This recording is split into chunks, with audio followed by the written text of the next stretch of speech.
À Ushuaia, les habitants ont coutume de dire qu'il y a 4 saisons en une seule journée.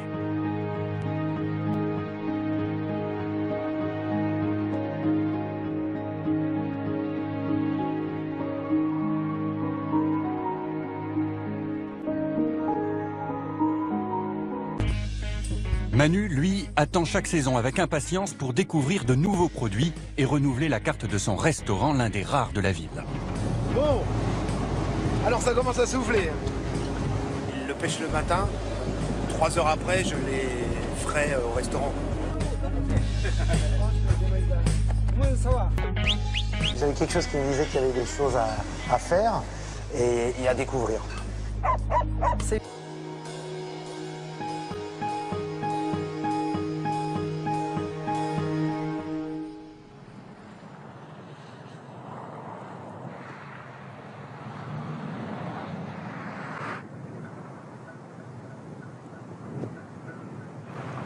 Comme souvent au mois d'août, la neige abondante paralyse la ville d'Ushuaia.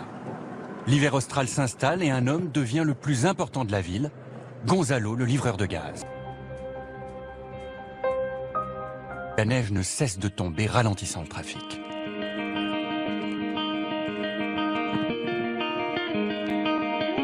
Ushuaia est un des endroits les plus froids de la planète, les plus beaux aussi. C'est pour cela que Manu a ouvert son restaurant ici. L'hiver est la saison où ce chef français, arrivé à Ushuaia il y a près de 20 ans, tente, invente de nouvelles recettes. En automne, je prépare la carte d'hiver et en hiver, je prépare la carte d'été, en fait. Où c'est là, c'est vrai qu'on a des moments beaucoup plus tranquilles au niveau du travail. Donc, on fait moins travailler les mains, mais un peu plus la tête. Et les papilles.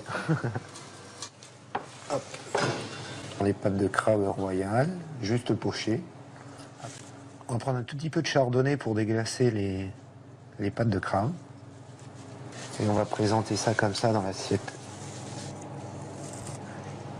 Légine.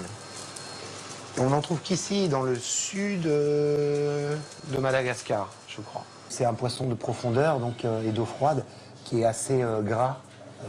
Sa graisse est persillée dans sa chair un petit peu. C'est intéressant, quoi. Parce qu'après, tu la manges et puis ça s'effeuille. C'est super agréable en bouche, quoi, comme poisson. J'ai le petit crabe. Alors là, les pâtes de crabe, on peut en mettre 3, c'est bien. C'est un joli numéro. Pavé de légine grillée à l'unilatéral. Petite croûte d'herbe au céleri sauvage et algues séchées. Maintenant, il faut faire le test. Voyons. C'est bien, c'est bon ça. C'est bien. Ouais. C'est validé, ça va rentrer dans la carte. C'est simple en fait. Et c'est bon. Ça me plaît bien.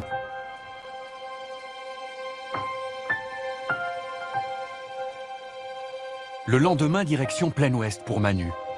Il a quitté ses fourneaux et profite du beau temps pour se rendre chez l'un de ses fournisseurs de fruits de mer. On va aller visiter le Puerto de Almanza, comme on appelle ici.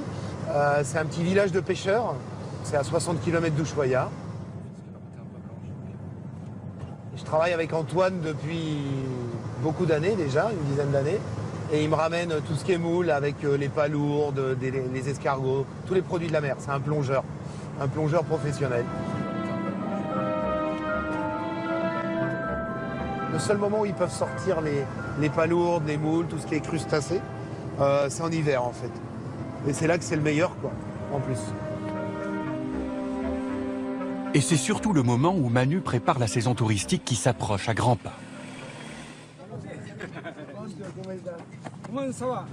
Très bien. Belle journée, hein? Bueno, acá les presento, llegamos. Alors voilà, je vous présente Pancho. À Panchito. Vamos a intentar hacer una salida. On va faire une petite sortie en mer, en espérant que le vent nous aide. Mais au moins, nous avons du soleil. Alors, si on a de la chance, qu'est-ce qu'on va pouvoir pêcher? Des escargots, des palourdes, des moules et des couteaux. S'il n'y a pas le citron, ça marche pas. Tu aimes ça, Pancho? Falta la almeja nomás. Ah non? Ah oui, mais calme. Moi j'adore ça.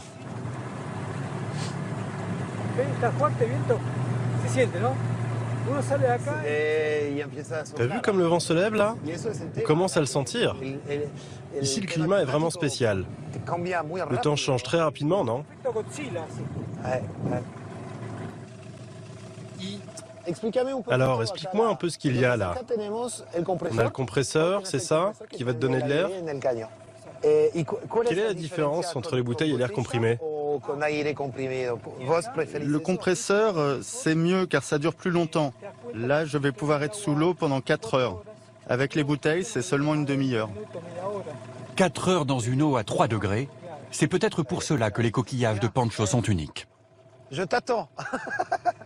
Bonne chance. Bonne chance, Pancho. Je suis prêt. À cuántos metros va salir ahí?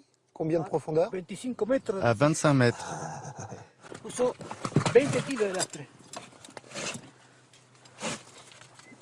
Cuántos kilos? 20. 20 kilos.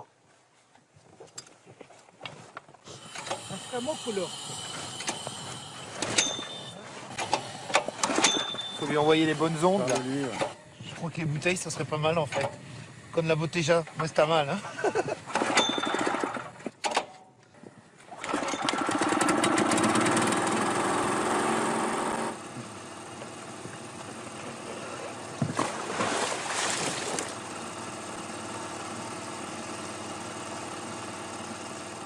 C'est des super moments là, parce que regarde, un petit peu de nature là, on est sorti d'Ushuaia et puis d'aller voir tout. C'est des copains quoi, les fournisseurs maintenant, depuis tant d'années que je les connais et tout ça. Et puis se rendre compte du travail que c'est quoi.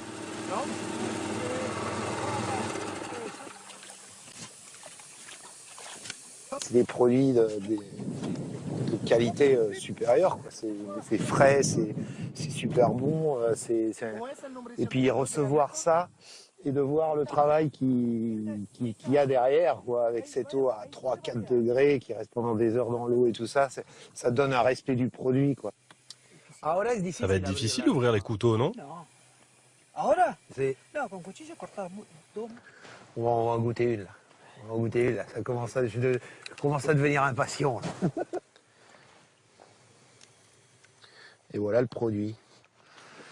Donc voilà, je coupe les deux tendons là, des deux côtés. On va mettre un petit jus de citron. Il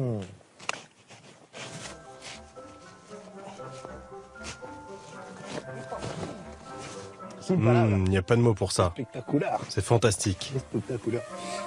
À Manu, le restaurateur, il va partir à la recherche des moutons les plus réputés du monde.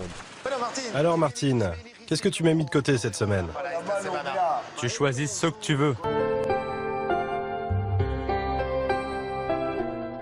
Le soir tombe sur Ushuaia.